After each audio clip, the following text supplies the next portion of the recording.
इस्लाम था इस्लाम है इस्लाम रहेगा। अरे कुरान था कुरान है कुरान रहेगा। मेरा इस्लाम रहेगा मेरा इस्लाम रहेगा। इलाकाई जबान में समझ लें।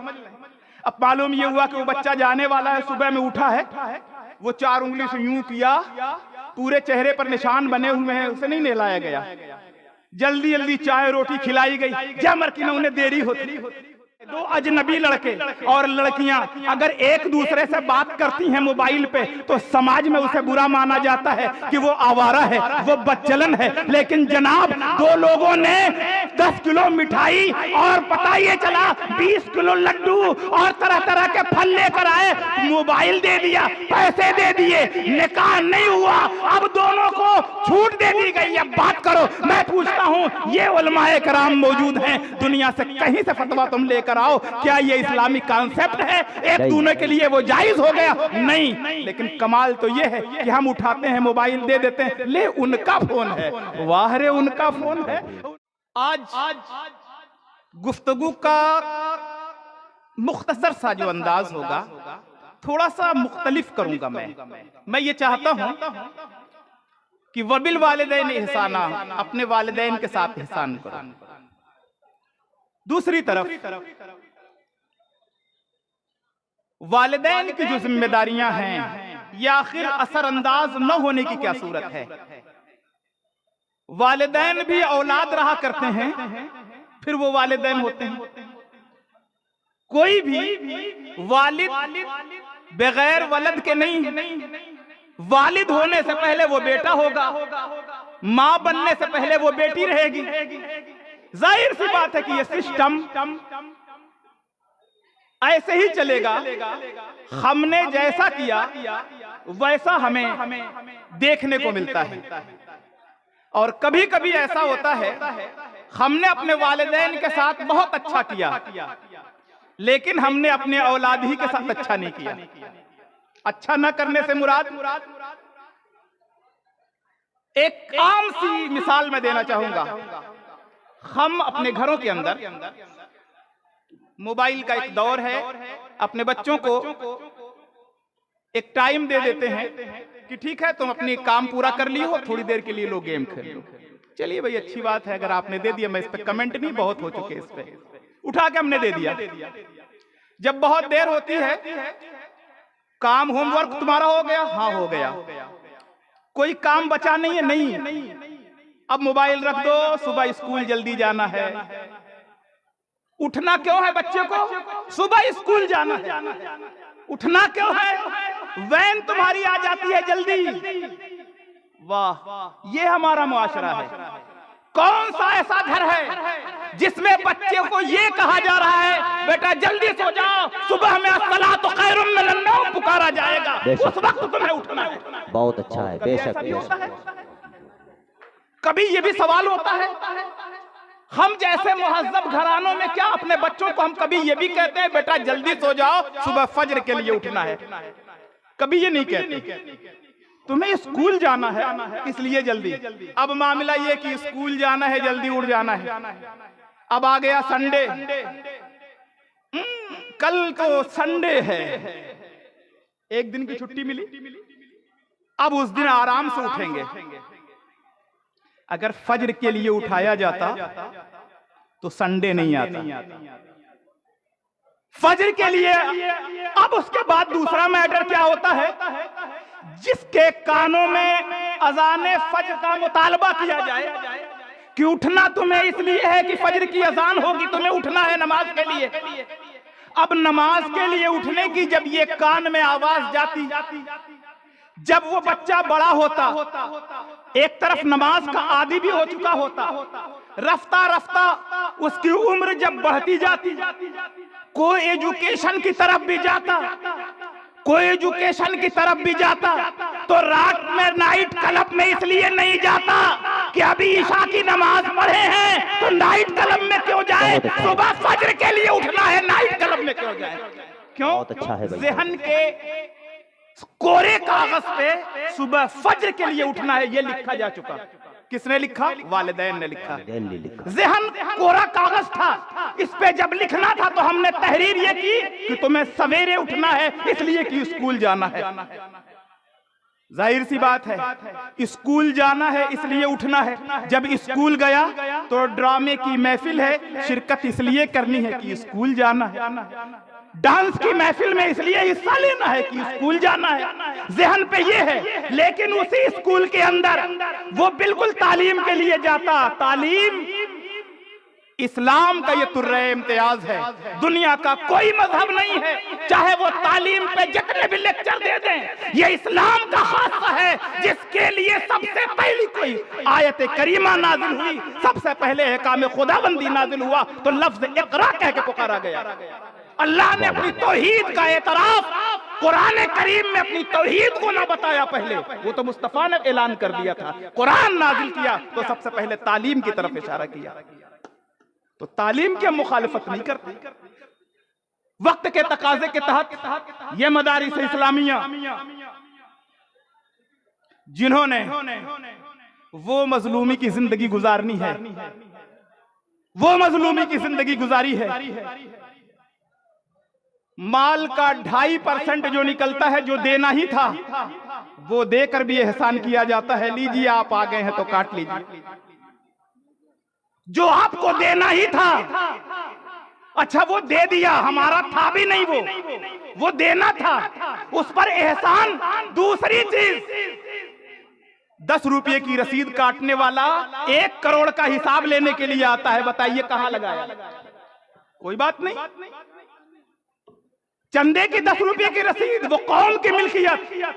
500 रुपया फीस रोज दी जा रही है। हिम्मत नहीं होती जाके पूछें कि बच्चे को शूज गंदा था, मारा गया तो क्यों मारा गया? ड्रेस प्रेस नहीं थी, उस पर सर्जनिश की गई तो क्यों की गई? महीने का 500, 700, 1000 रुपया हम देते हैं, वहां जाके नहीं पूछते। साल का जहां 25,000 देते हैं, वहां हम मुतालबा करने नहीं जाते, हिसाब लेने नहीं जाते। और वो अपनी गाढ़ी कमाई देते हैं, वहां हिसाब नहीं लेने जाते। जहां हम अपना माल का मैल निकालते हैं और राह खुदा में उसे देकर एहसान लाद देते हैं कि हमारा ये एहसान है जो तुम्हारा कड़ा इदारा। जनाब ये हमारा एहसान है कि तुम्हारी रकम सही जगह लगा दी गई। बेशक बेशक भाई, जिंदाबाद जिंदाबाद जिंदाबाद। ये हमारा एहसान है, ये हमारा एहसान है कि मदारिस इस्लामिया बनाए गए। ये हमारा एहसान है कि मस्जिद में हय्या अला सलाह की सजा देने वाला है। ये मदारिस के चटाई पे बैठने वाले और घर के सौतेलापन का रवैया अपनाने वाले वो बच्चे हैं जो कौम को लेकर चल रहे हैं। एक घर के 2 बच्चे हैं, एक को मदरसे में डाल देना है, इलाकाई जुबान में समझ लें।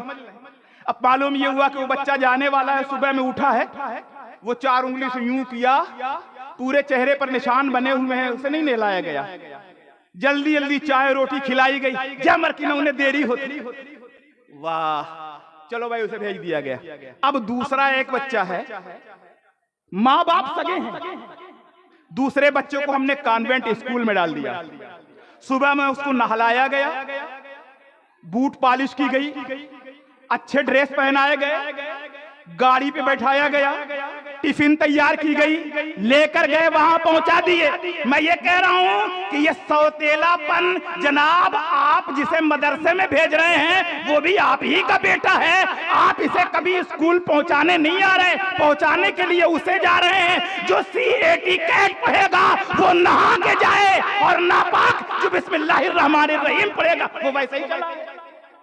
फिर ये मिजाज कि अज़मते वालिदैन पर गुफ्तगू की जाए। अरे अज़मते वालिदैन पर गुफ्तगू ये है, अज़मत के लायक वालिदैन बन जाएं। मेरा आज का मौजू ये है, अज़मत के लायक वालिदैन बन जाएं तो अज़मते वालिदैन पर गुफ्तगू होगी। बेशक बेशक। हम इस टॉपिक पे चलना चाहते हैं कि अज़मत के लायक वालिदैन बने। वालिदैन अज़मत के लायक क्यों बन गए? मदीना पाक है, आका करीम अला नबीना वली सलाम की वो पाकीज़ा महफिल सहाबा इकराम अलैहिम रिज़वान मौजूद हैं। एक दिन नबी करीम अलैहिस्सलातु वस्सलाम अपने उन 4 यारों के सामने, उन वफाशारों के सामने जिक्र किया, क्या तुम जानते हो ऐसे शख्स को जो इस महफिल में नहीं आया लेकिन मुझसे वालेहाना मोहब्बत करता है। लोगों ने कहा या रसूल अल्लाह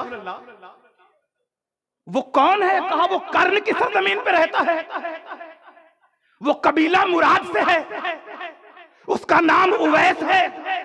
कहा या रसूल अल्लाह इतनी मोहब्बत करता है? कहा हाँ इतनी मोहब्बत करता है कि मैं उसकी बू महसूस करता हूं, उसके इश्क की बू मुझ तक आती है। अच्छा फिर वो आया क्यों नहीं?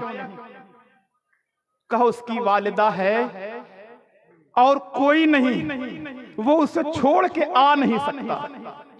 मोहब्बत रसूल का मकाम ये कि सहाबा से मुखातब होकर सरकार कहें कि वो मुझसे इतनी मोहब्बत करता है, इतनी मोहब्बत करता है कि उसके मोहब्बत की बू महसूस करता हूं।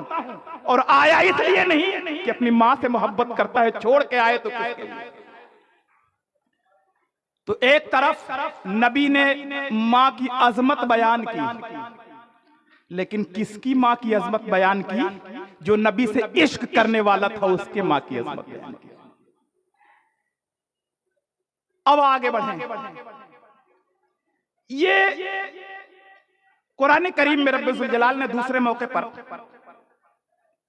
इरशाद फरमाया या अय्युहल्लज़ीना आमनू कू अनफुसकुम व अहलीकुम नारों वक़ूदुहा अन्नास वल हिजारा। ऐ ईमान वालों, अपने अयाल को, अपने घर वालों को जहन्नम की आग से बचाओ जिसका ईंधन इंसान और पत्थर हैं।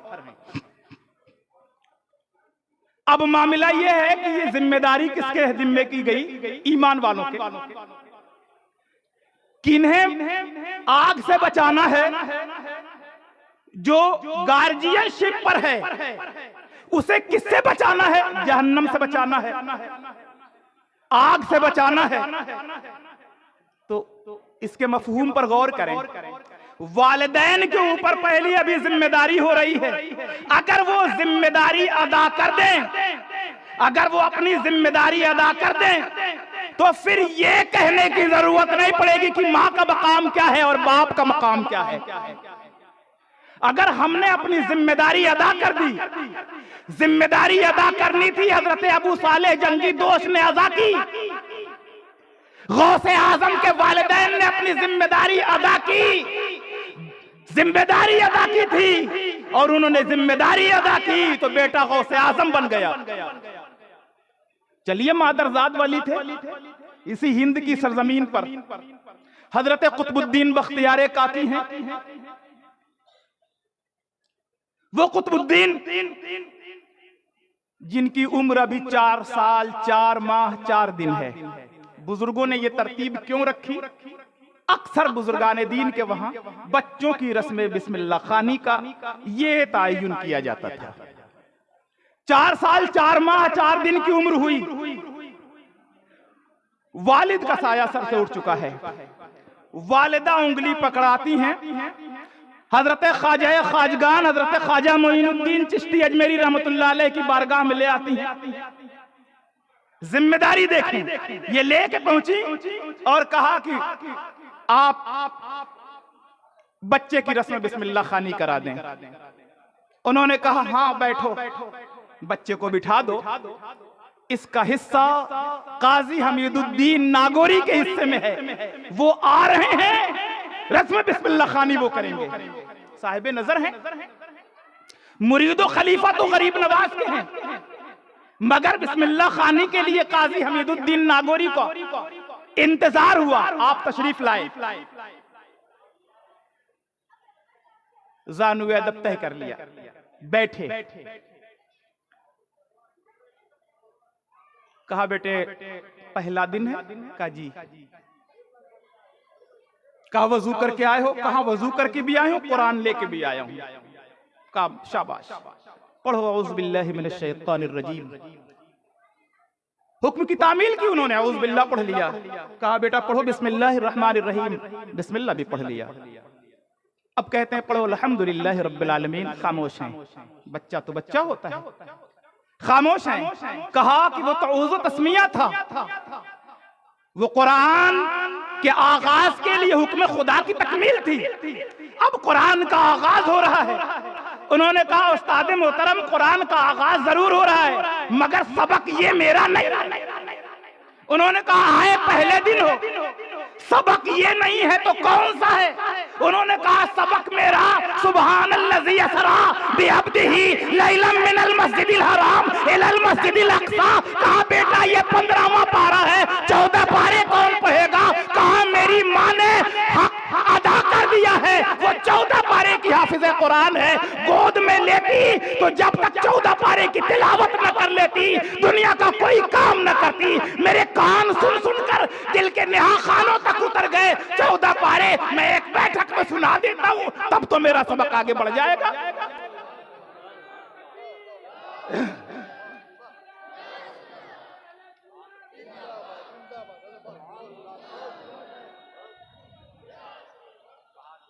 गौर तो करें,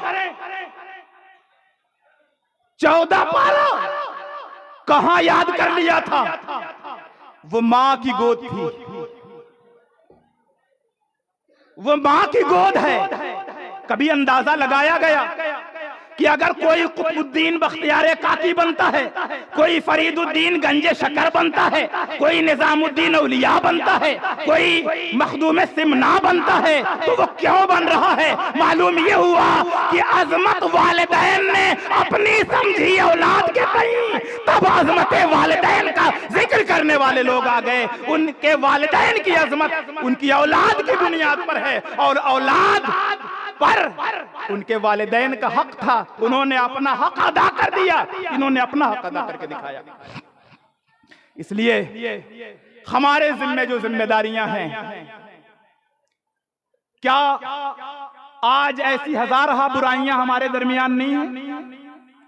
आज हर एक को यह कहने का मौका मिलता है कि आज के इस मॉडर्न कल्चर के अंदर हमारी इजहार राय की आजादी होनी चाहिए, हमारे लिए इजहार राय की खुली आजादी होनी चाहिए, जनाबे वाला इजहार राय की खुली आजादी होनी चाहिए। बच्चा जवान हो गया, बच्ची जवान हो गई, बिल्कुल इजहार राय की आजादी होनी चाहिए। निकाह और ब्याह के लिए, शादी के लिए उनकी मर्जी का ख्याल रखा जाए। यकीनन इस्लाम इसकी मुखालिफत नहीं करता।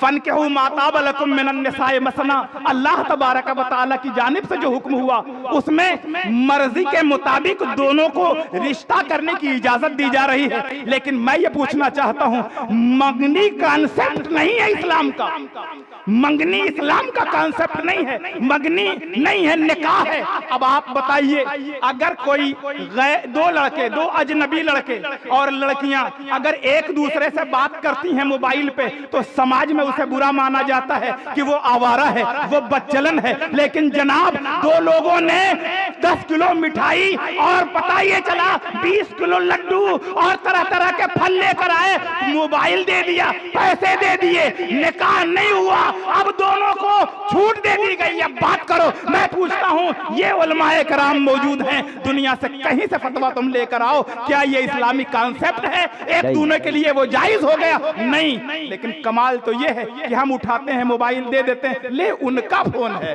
वाह रे उनका फोन है, उनके की फिक्र है। जितना मंगनी पे खर्च होता है, इस्लाम ने तो शादी को इतनी शादी किया है कि निकाह में कोई खर्च ही नहीं रखा। निकाह में कौन सा खर्च रखा है भैया? और खर्च भी रखा है तो उसके जिम्मे है जो उसके बाजुओं में कमाने की ताकत है। बताओ मुझे, इस्लाम में लड़की की शादी पे कितना खर्च होता है? कौम को इसकी फिक्र है, इतने बड़े जलसे कराने की क्या जरूरत है? इतने में तो 10 लड़कियों की शादी हो जाती। मैं ये कहता हूँ बहुत अच्छी बात है, आपको लड़की की शादी की फिक्र है। जावेद चिश्ती बड़े जमाने से ये चैलेंज करता फिर रहा है, इस्लामी कॉन्सेप्ट के एतबार से लड़की की शादी पे शरई जो खर्चा होता है, मुझे रास्ता पकड़ चल के रास्ते में पकड़िए और कहिए कि 10 बच्चियों का खर्चा दे दीजिए, एक लड़की की शादी पे इतना खर्चा आता है, तो मैं जहां कहेंगे वहीं दे दूंगा। ये मेरा चैलेंज है। इस्लाम में लड़की की शादी पे कितना खर्च होता है?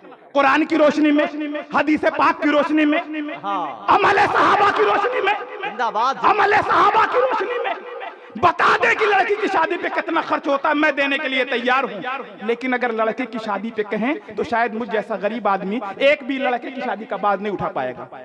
लेकिन फिक्र किसकी होती है? लड़की की शादी की। जलसा रोक के लड़की की शादी शुरू की जाए, यानी एक मुस्तहब काम छोड़कर एक खुराफात और बिदअत को फरोग दिया जाए, यानी उन खुराफात को ना खत्म किया जाए, वो फजूल खर्चियों को ना खत्म किया जाए, जायज खर्चे को। 50 रुपए की झंडियों के रबीउल अव्वल पे कैलकुलेट किए जाते हैं। 50 रुपए की झंडी है, 1000 घर पे अगर फहरी तो 50,000 रुपया। जनाब 50,000 रुपया आप तो कैलकुलेट कर लिए, 300 रुपये का रिचार्ज किया जा रहा है, 1000 में 3 करोड़ रुपया गया। 50,000 रुपये में आप दीन का बड़ा काम करने उठे थे, 3 करोड़ रुपये में क्या होगा? 3 करोड़ रुपये में क्यों नहीं, इसे क्यों नहीं रोका जा रहा है? जिंदाबाद जिंदाबाद, इसे क्यों नहीं रोका जा रहा है? हमारी जिम्मेदारियां हैं, जिंदाबाद जिंदाबाद, हमारी जिम्मेदारियां भी नहीं। अल्लाह सुभान अल्लाह। और फिर उसके बाद अब इनको कौन समझाए? वाह भाई, हमें समझाना है, बहुत अच्छी बात। आप हमें ना समझाएं, मस्जिद की इमामत की जिम्मेदारी ले लें, हमें मत समझाइए। हाँ हाँ, जिंदाबाद जिंदाबाद। मस्जिद में सेहत के साथ अजान और अकामत की जिम्मेदारी ले लीजिए, हमें ना समझाइए। वक्त पे जनाजा जाके पढ़ा दीजिए, हमें ना समझाइए। शादी में निकाह खुद पढ़ा दीजिए, हमें ना समझाइए। क्या जरूरत है हमारी? हमसे मुराद इनकी क्या जरूरत है? इन उलमा की ताना भी यही सुने। अच्छा, फिर दूसरी बात, 2 तरह के पैसे होते हैं। डॉक्टर की अगर 1000 फीस दी गई, बहुत बड़ा डॉक्टर है, बहुत अच्छी बात, उसकी फीस है। मौलवी साहब को दे दिया तो क्या हराम का लेके चले गए। एक साहब ने कहा, मैंने उनसे पूछा कि आपने उनसे बताया था कि ये हराम का है? उन्होंने कहा कहें।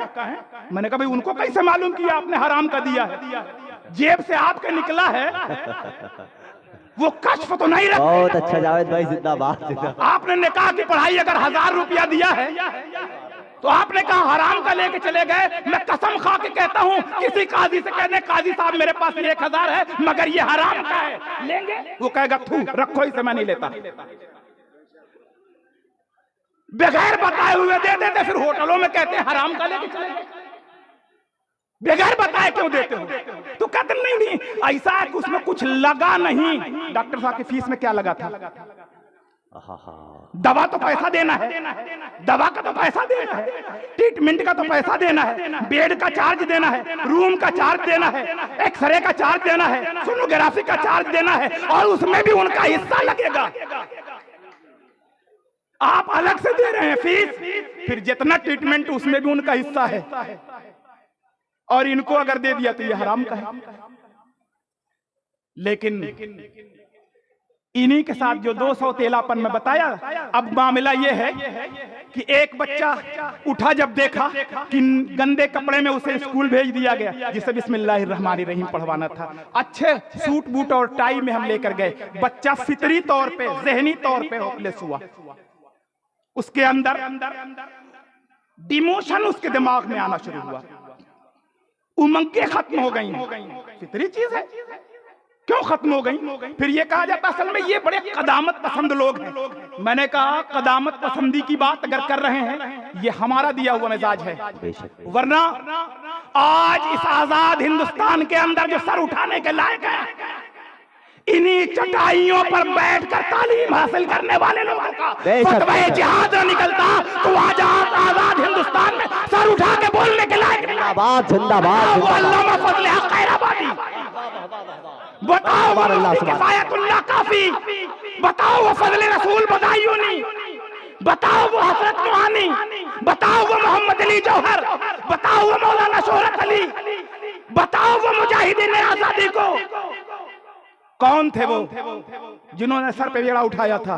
वो इस बुनियाद पे सर पे बेड़ा उठाया था कि जब वो घर से निकलते थे तो उनको उसको ये बताया जाता था बेटा तुम वारिस उलूम नबविया के वारिस बनने वाले हो, तुम कल कौमों के इमाम बनने वाले हो, इसलिए अपने बावकार अंदाज में जाओ, अच्छे लिबास पहन के जाओ, अच्छी गुफ्तगू, अच्छी सोसाइटी और अच्छे मिजाज, अच्छे माहौल में तुम तालीम हासिल करो, इसलिए कि तुम्हें कभी वक्त का इमाम बनना पड़ेगा, कभी वक्त का काजी बनना पड़ेगा, कभी वक्त का सिपा सालार बनना पड़ेगा। लेकिन आज हमने क्या ये मिजाज दिया? नहीं जनाब। फिर उसके बाद ये उम्मीद लगाई जा रही है, हमने बबूल के दरख्त लगाए, फिर उम्मीद लगाते हैं जनाब दुआ कर दीजिए आम का फल आ जाता। इस बार बाग में बौर बहुत आए हैं लेकिन हमारी बबूल पे भी आम आ जाते। जनाब जो लगाया जाएगा वही उगेगा। आज हमने बच्चे की पैदाइश पर ड्रामे की महफिल सजाते हैं, हैप्पी बर्थडे टू यू की गूंज में हर साल उसका सालाना बरसी मनाई जाती है। उसके बाद ये तवक्को लगा के बैठते हैं मेरा बच्चा भी सलाहुद्दीन अय्यूबी बन जाए, मेरा बेटा भी इमादुद्दीन जंगी बन जाए, मेरा बेटा भी मोहम्मद बिन कासिम बन जाए, मेरा बेटा भी महमूद गजनवी बन जाए, काश मेरे घर में भी मोइनुद्दीन पैदा हो जाए, काश मेरे घर में भी फरीदुद्दीन बन जाए। जनाब ऐसा नहीं होता। अगर फरीदुद्दीन गंज शक्कर बनना है तो फिर वालिदैन को उनके वालिदैन जैसा बनना होगा। उनकी वालिदा ये नहीं कहती थी बेटा जल्दी सो जा सुबह तुझे स्कूल जाना है, बल्कि वो ये कहती थी बेटा जल्दी सो जा फज्र में उठना है। कहा अम्मी फज्र में उठेंगे तो क्या होगा? कहा फज्र में उठेंगे ना तो तुम्हें अल्लाह शक्कर खाने को देगा। अल्लाहु अकबर, सुभान अल्लाह। अच्छा बचपन तो बचपन होता है, शक्कर खाने को देगा। क्या परवरिश थी? अगरचा उसको नमाज की तरफ ले आना था। जोहर में क्या होगा? शक्कर खाने को मिलेगी, पुड़िया बांध के मुसल्ले के नीचे बेटा वजू करके आओ, वजू करके पुड़िया बांध के रख दी। अब क्या है जैसे अम्मी शक्कर मुसल्ला हटाओ, मुसल्ला हटा, पुड़िया मिली, बहुत खुश हुए। बचपन तो बचपन होता है।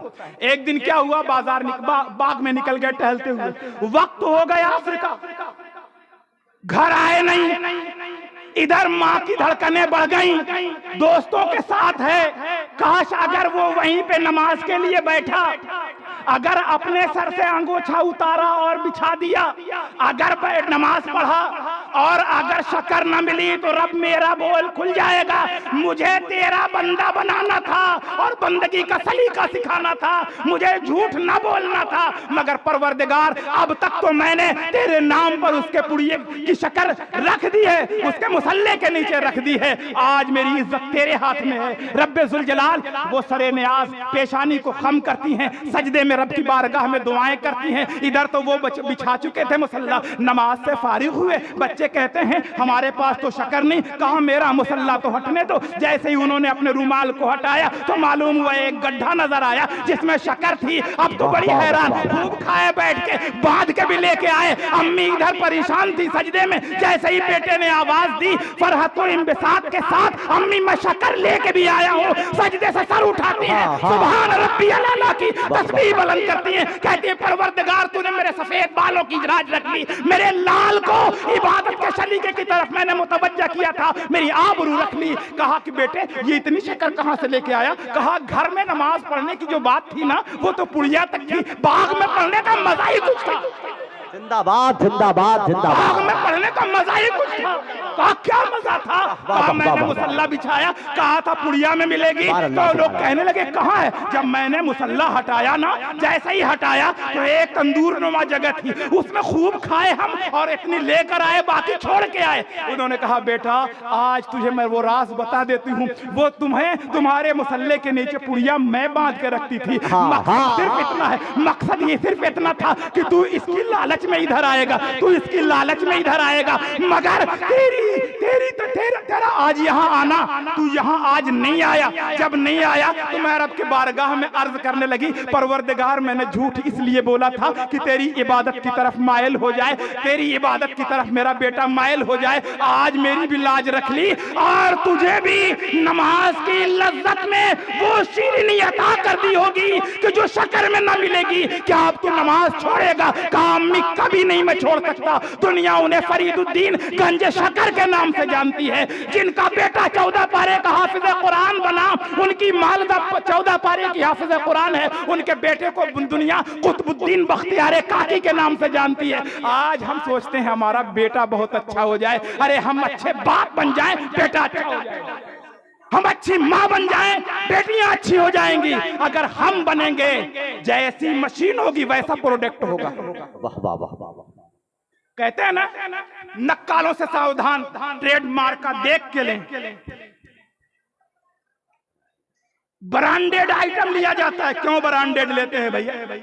चीज तो वही होती है, उस पर एतमाद होता है। तो ये ब्रांडेड कब होगा? जब हम अपने घरों के अंदर मिजाज देंगे। और जब ये मिजाज हमारे घरों के अंदर होगा कि हमें फजर की नमाज वक्त पे पढ़नी है, जोहर की नमाज अपने वक्त पे पढ़नी है, असर की नमाज अपने वक्त पे पढ़नी है, मगरिब की नमाज अपने वक्त में अदा करनी है, ईशा की नमाज अपने वक्त में अदा करनी है, बड़ों का एहतराम करना है, छोटों के ऊपर शफकत करनी है। उसके बाद फिर आगे मिजाज आगे दिया जा रहा है, बेटा इस तरीके से जिंदगी गुजारी जाए, गैर महरम का सामना नहीं करना है। अगर वो एजुकेशन में भी जाएंगी, हायर तालीम की तरफ भी जाएंगी, तो उनके दिमाग के अंदर एक बात रहेगी, हमारे कच्चे ज़हनों पे जो पक्के नक्शे हैं इसे कोई मिटा नहीं पाएगा। आज के दौर में हिंदुस्तान की, इस आजाद हिंदुस्तान में इजहार राय की आजादी वालों, कान खोल कर सुन लो। ये तुम्हारी इजहार राय की आजादी ने ऑन रिकॉर्ड 6 लाख मुस्लिम लड़कियों को गैर मुस्लिमों के हाथ बेच दिया। ये इजहार राय की आजादी थी। बताओ, क्या ये दिल खून के आंसू रोने के लायक नहीं? खबर हिंदुस्तान के मुख्तलिफ सूबों में ऑन रिकॉर्ड जो शादियां गैर मुस्लिमों, हमारी बहनें बेटियां आबरू जो हमारे घर की हैं, 6 लाख की तादाद ऑन रिकॉर्ड है। कितने लोगों ने अपने घर की इज्जत और आबरू बचाने के लिए वहीं दबा दिया मामला। ये क्यों आया ऐसा? एक वाक्य के बाद अपनी गुफ्तगू को खत्म कर देना चाहूंगा। मदीना पाक है, सहाबा का दौर नहीं है, ताबईन का दौर नहीं है, ताबईन का दौर भी नहीं है। सदियां गुजर चुकी हैं, मगर इस्लाम की रमक बाकी थी, ईमान की लज्जत बाकी थी, दीन पे दीनी तरबियत के असर बाकी थे। एक दिन एक खातून बाहर किसी अपने शनाशा को, अपने घर के भाई को या अजीज वकारिब को तलाश करने के लिए अभी जरोके से जैसे ही नजर उठाई ना कि आंखें उसकी बाहर नजर आई। बाहर एक मनचले शख्स ने कहा, ओहो मैं मर गया इस आंख पे। अल्लाह अकबर। आज क्या हमारे घरों में, हमारे माशरे में ऐसा नहीं हो रहा? ऐसा जैसे ही सुना, जैसे ही उसने सुना, क्यों इस आंख पे मैं मर गया, काश मैं इसका चेहरा देख लेता। वो फौरन अंदर जाती है, चाकू उठाती है, आंख निकालती है, निकालने के बाद तश्त में रख के उस मनचले के सामने भेज देती है। घर के लोग कहते हैं तू अपने हुस्न को जायल कर दिया, आंख को गंवा दिया, बता इतना तेरा हसीनो जमील चेहरा था, खराब हुआ। कहा घर के लोगों से कि मेरे वालिदैन ने मुझे तालीम जो दी है, बेटा गैर महरमों के साथ न जाया करो, इसलिए कि शरीयत के अंदर इसकी मनाही है और हमारे जिम्मेदारी आयद की गई है। या अय्युहल्लज़ीना आमनू कू अनफुसकुम व अहलीकुम नारा, यानी जहन्नम की आग से बचाओ। तो इसको अगर कोई देख के मस्खरी कर उड़ा रहा था, मैंने उस दीवाने के हवाले कर दिया। ले, तुझे ये आंख भाग गई थी, तू इसे रख ले। अल्लाह तबारक व तआला की बारगाह में मुझे जन्नत में जाना है, मुझे मस्ती करके रंगीलियों में फंसकर मुझे जहन्नम का ईंधन न बनना। जरा गौर करें, ये एहसास जिम्मेदारी कब होगी? जब हम बेहतरीन वालिदैन बन जाएंगे, उसके बाद हमारा सालिह माशरा पैदा होगा। हजरात गिरामी, यकीनन गुफ्तगू की जाए तो बड़ी लंबी हो सकती है, लेकिन मेरे बाद जिस इंतजार में आप लोग बैठे हैं, उस इंतजार की घड़ियों के दरमियान भी कुछ और लम्हात हैं जिसमें मद्दाहीन खैरुल अनाम अपनी बारी में नाते हबीब पढ़ेंगे। फिर उसके बाद 2 इकाइयों को आमने सामने कर दिया जाएगा, यानी घड़ी 11 बजा देगी और इंशाअल्लाह तबारक व तआला फिर आपके महबूब खतीब जो आज के मुकर्रिर खुसूसी हैं वो तशरीफ लाएंगे। इसलिए मैं बहुत देर तक आपके दरमियान में हायल नहीं होना चाहता। मुख्तसर सी गुफ्तगू थी, लेकिन इस उम्मीद के साथ थी कि शायद कि उतर जाए तेरे दिल में मेरी बात, इस तकाजे के तहत और सिर्फ इस बुनियाद पे कि हम अच्छे वालिदैन बन जाएं। तो यकीनन हमारा मुआशरा अच्छा हो जाएगा। और जब हमारा मुआशरा बेहतर होगा तो फिर ये कहने की जरूरत नहीं होगी कि माँ का मकाम क्या है, बाप का मकाम क्या है। इसलिए कि हम जब अपनी तालीम उन तक पहुंचा चुके होंगे जो हमारे ऊपर शरीयत की तरफ से आयद है, तो यकीनन जब हम अपनी जिम्मेदारी से, तो जिम्मेदारी के बाद वो खुद जिम्मेदार हो चुके होंगे, यकीनन ये मुआशरा बेहतर होगा। बारगाह रब्बुल इज्जत में दुआ करता हूँ मौला तबारक व तआला कहने सुनने में किसी तरीके की सहवन कसदन अगर गलतियां सरजद हो गई हो तो मौला अपने शान करीम से माफ फरमा। इफाम तफहीम के तौर पर या सबकत लिसानी के तौर पर जहनी उलझाव की बुनियाद पे अगर कोई ऐसा जुमला तेरे महबूबीन की शायान शान न रहा हो, लायक गिरफ्त हो, तो मौला इन बंदों के सामने सच्ची तौबा करता हूँ। अस्तगफिरुल्लाह रब्बी मिन कुल्लि ज़ंबि व अतूबु इलैहि व मा अलैना इल्लल बलाग। एक चीज जहन में और आखिर में चलते चलाते एक बात मुझे कहनी थी जो रह गई थी और मैं सोच रहा हूँ उसे कह दूं। आज यकीनन हम मुस्लिम घराने में हमारे सरों पे टोपियां भी हैं, हमारे चेहरों पे दाढ़ियां भी हैं, हफ्ते की नमाज जुमा में हम हाजिर भी हो जाते हैं अक्सरियत, चंद लोग जो पंजगाना में भी हैं।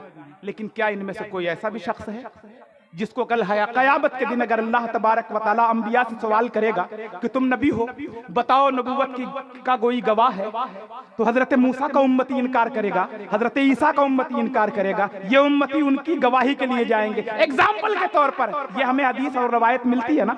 अगर मान लिया जाए हमारे ईमान की गवाही पूछ लिया जाए, तुम कहते हो कि मैं अल्लाह का बंदा हूं, तो तुम्हारी बंदगी के लिए तुम मेरी तौहीद का इकरार किए, उसका कोई गवाह है? बताओ इनमें से कौन है? हम अपने मुस्लिम घराने में निकाह पढ़ाते वक्त अंदाजा हो जाता है कि आज 22 साल या 25 साल की उम्र हो गई है, लेकिन इसको आज निकाह के वक्त में कलमा पढ़ाया गया है, तो इसने कलमा पढ़ लिया है, वरना इसने नहीं पढ़ा होगा। इसलिए कि हम कब पढ़ाते हैं बच्चों को? सबसे बुनियादी जिम्मेदारी है कि बच्चा जब बोलना शुरू कर दे तो उसे कलमा पढ़ा दिया जाए। और फिर उसके बाद एक चीज और भी है, जब हम सीने शऊर को पहुंच जाएं तो उस वक्त हम कोई ऐसी महफिल में भी कभी बावाज़े बुलंद कलमा पढ़ें ताकि हमारे एक दूसरे पर गवाह हो जाए। बताइए कभी हमारा कोई गवाह है? इनमें से इकरारुम बिल लिसान व तस्दीकुम बिल क़ल्ब की गवाही की अगर जरूरत पड़ जाएगी, कौन होगा जो हमारे कलमे की गवाही देगा? परवरदिगार जावेद चिश्ती ने हमारे सामने कलमा पढ़ा था, परवरदिगार फलां ने मेरे सामने कलमा पढ़ा था, तेरी तौहीद का इतराफ किया था। जनाब कोई ऐसा इसमें शायद न मिले। इस वजह से कभी कभार ये भी होना चाहिए। आइए मैं इस मिशन के तकाजे को मैं सोचता हूं कि जैसे हम कसरत से दुरूद पढ़ते हैं, उसी तरीके से अफज़लुल ज़िक्र कलमे शहादत भी, कलमे तय्यब भी, कलमे तौहीद भी एक मर्तबा बावाज़े बुलंद कम से कम अल्लाह की तौहीद का इतराफ और मुस्तफ़ा की रिसालत का इतराफ एलानिया तौर पे कर लें, ताकि एक दूसरे के मजमे पर हम एक दूसरे के गवाह हो जाएं। बुलंद बावाज़े बुलंद पढ़ें, ला इलाहा इल्लल्लाह मुहम्मदुर रसूलुल्लाह अशहदु अल्ला इलाहा इल्लल्लाह वहदहु ला शरीक लह व अशहदु अन्ना मुहम्मदन अब्दुहु व रसूलुहु। बाबा से बुलंद कहे, मैं गवाही देता हूँ, मैं गवाही देता हूँ अल्लाह के सिवा कोई माबूद नहीं, मोहम्मद सल्लल्लाहु अलैहि वसल्लम अल्लाह के बंदे और उसके रसूल हैं। खुदा हाफिज, अस्सलाम वालेकुम।